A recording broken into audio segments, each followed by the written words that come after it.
Starting as early as 1763, the colonists began to feel very uneasy when it came to the British monarchy. They were becoming unappreciative of the taxes that the king and parliament were bestowing upon them.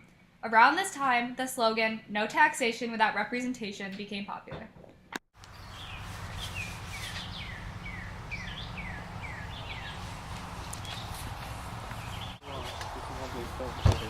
Who is that? He is our king.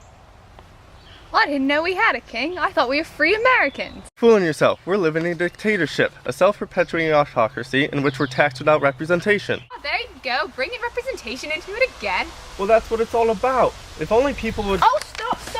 He's a good king. Well, I didn't vote for him. You don't vote for king. Well, how do you become king then? You're born into it, I guess. Being born into it is no basis for a system of government. Supreme executive power derives from the mandate from the masses, not some birthright. Oh, shut it. Ah, now we see the violence inherent to the system. Can we see the violence inherent to the system? Bloody peasant! Oh, what a giveaway. Did you hear that? That's what I'm on about.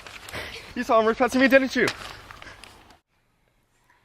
The British monarchy passed many acts that placed taxes on common goods imported by the colonists. The Sugar Act was passed in 1764, the Stamp and Quartering Acts were passed in 1765, and eventually the Tea Act was passed in 1773. Each tax placed on the colonies only intensified the colonists' anger.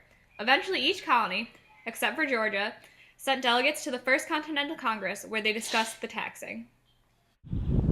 Oh man, that king, he's a tyrant. A tyrant? Yeah! How do you know he's a tyrant? It looks like one. He taxes our tea. And what does he tax apart from tea? More tea! Sugar.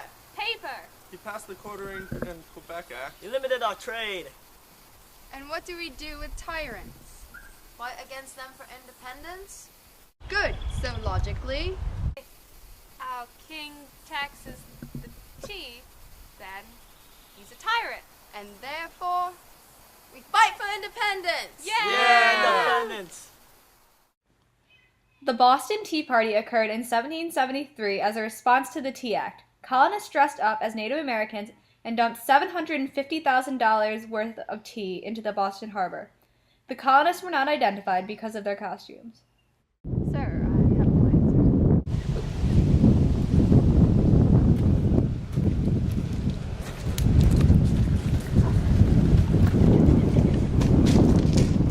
What do we do now? Now, we wait until nightfall, then leap out British ships. The British completely by surprise. Not only by surprise, but totally unarmed. Boat that ship? Run away! Run away!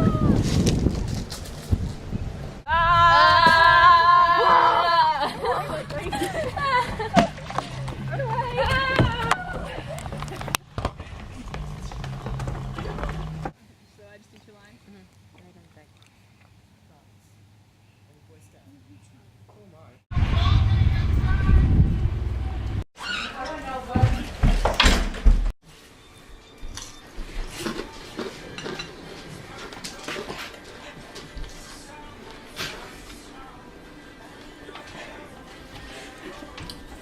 Your Majesty, the colonists are being very unruly. They're rebelling because of the taxes and acts. What are they saying? That you're a tyrant and that your taxing is out of control. Let's not bicker and argue about who taxed who. They're supposed to be happy colonists. Sir, they threw tea into the harbor. They're not buying any goods. They're spinning their own cloth. Let's just kill them. Who? The people who are rebelling. But let's have tea first. That may be taking it too far, sir. Oh, stop whining. Send in an order to kill them. Then we have biscuits and tea. Wait, no biscuits, just tea. All right, I'll send an order to kill them first, then we'll have tea. Right. The night before the battles at Lexington and Concord, Paul Revere took his midnight ride. He rode through the streets of Boston, eventually reaching a church, where he lit an oil lamp and put it in the church tower. If 1 lamp was lit, it meant that the British were coming by land. If 2 lamps were lit, it meant that the British were coming by sea. This is where the phrase, "oneth by land, twoeth by sea," had its origins.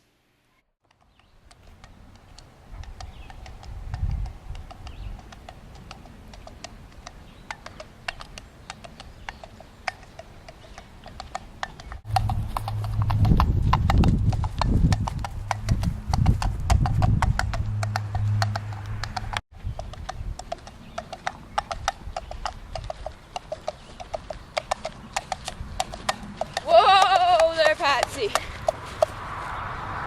The British are coming!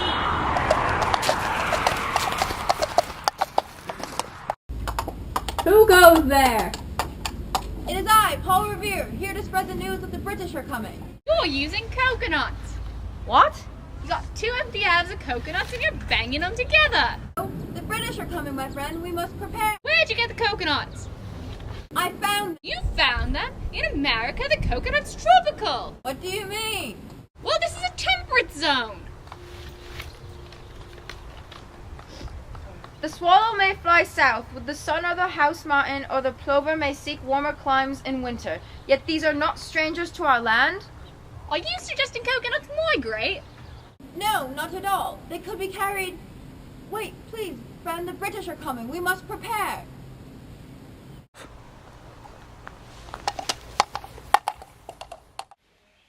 A year into the American Revolution, the colonists devised a document in which they declared independence from the British monarchy. This Declaration of Independence was adopted in July 4th, 1776. This declaration did little to end the American Revolution, but it did boost the morale of the colonists.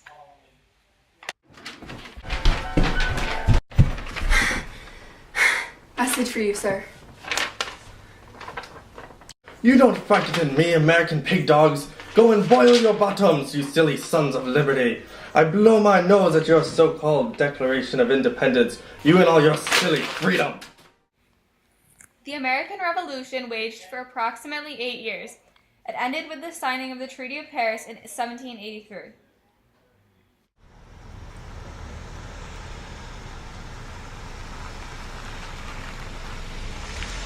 Stop.